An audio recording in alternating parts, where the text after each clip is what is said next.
Assalomu alaykum bolajonlar. Sizlar bilan yana qiziqarli tajribalar o'tkazishni boshlaymiz. Demak, buni stakandagi suvni o'zidan katta bo'lgan o'rniga buni qo'yamiz. Bemalol uni o'ynayapmiz, to'g'rimi? Hali shuni vaqlashimiz kerak.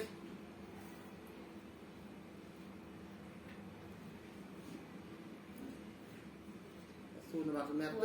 Pishmayapti. Buni olamiz da yana o'rniga bundan boshqa ham narsalarni nima qilsak bo'ladi, qo'ysak bo'ladi.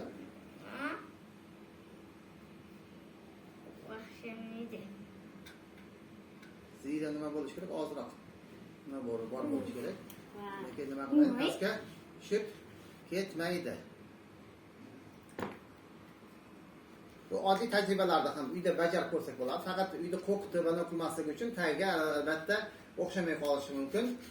Chunki mana bu yaxshi o'xshash uchun ozroq suv chiqib, suv bilan nima orasidan havo kirmaydigan darajaga yetish kerak bo'ladi. Uyda ham bajarib ko'rsak bo'ladi. Faqat kattalarning nimasi nazorati ostida. Bu ham atmosfera bosimiga o'zining misolini bo'la oladi. Bolajonlar bilan xayrlashamiz.